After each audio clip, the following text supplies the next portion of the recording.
c'est un salon qui fait la promotion du tourisme.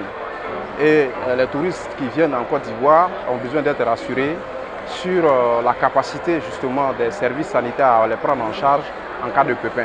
Donc l'hôpital mère-enfant est présent au CITA pour rassurer les touristes et leur dire que nous faisons partie des établissements ayant un plateau technique à la pointe de la technologie, capable de les prendre en charge en cas de difficulté. Notre but essentiel, c'est de vous faire connaître sur le marché ivoirien et toucher toutes les communautés, faire des conventions de partenariat avec des entreprises, universités, les sociétés.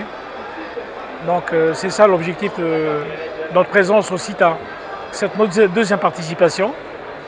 On a eu de la visite, pas mal de visites, les gens posent des questions, regardent nos tarifs. On attend le feedback, quoi. C'est un salon du tourisme, donc nous sommes venus valoriser le savoir-faire ivoirien. C'est un café made in Côte d'Ivoire, cette marque existe depuis 1959 et ce café vient du Mans. Voilà, donc c'est pour présenter aux visiteurs africains, ivoiriens et étrangers que nous savons faire du café et que c'est un savoir-faire made in Côte d'Ivoire. Notre présence ici, c'est de montrer notre savoir-faire local parce que nous estimons que dans nos collections, nous faisons la promotion de la culture africaine en général, sinon de la culture ivoirienne. Nous avons plusieurs collections dénommées My Côte d'Ivoire, Africa plus 224, Mon Bled 225. Et la collection Mon Bled 225 est une collection assez atypique qui nous permet d'avoir en image les différents sites touristiques que nous avons en Côte d'Ivoire. Donc dans la collection Mon Bled 225, nous avons Yacro Basilic, nous avons Cascade de Mans, nous avons Aquaba et tout ça c'est sur un t-shirt qui nous permet d'avoir une visibilité de notre pays. Nous sommes là pour présenter les sites touristiques de la région de Lamé, pour vendre les sites touristiques de la région de Lamé et permettre aux touristes de venir visiter la région de Lamé. Et nous avons 3 circuits touristiques que nous présentons au CITA. Nous avons le circuit des allées sous bambou et du Mont Mafa.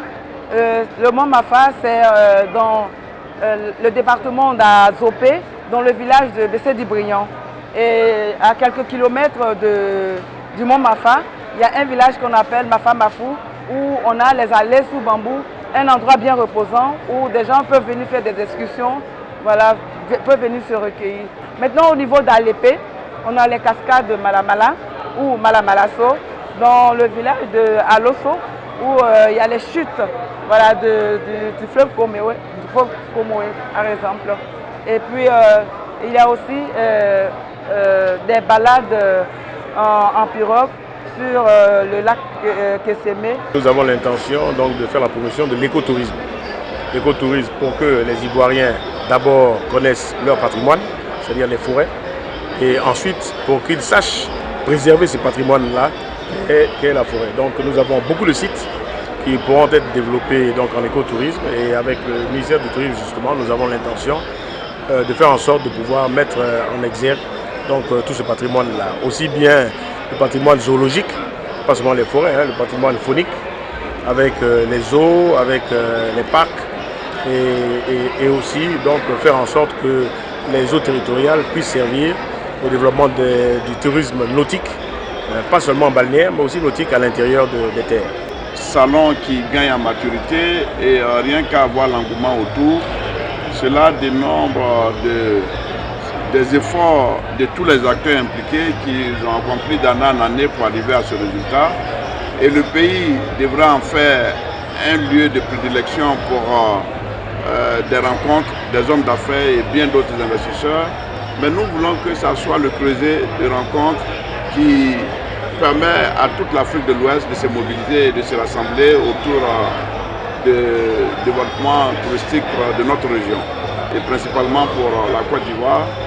Et nous ne sommes pas étonnés de voir que ça gagne en maturité. C'est pourquoi, dans les moments à venir, nous allons tirer les leçons qui s'imposent pour voir quelle suite donner, pour donner une impulsion plus forte, plus dynamique encore, pour que ça devienne un rendez-vous des plus en vue au niveau touristique de notre continent. Ça l'est déjà, mais il faut l'amplifier.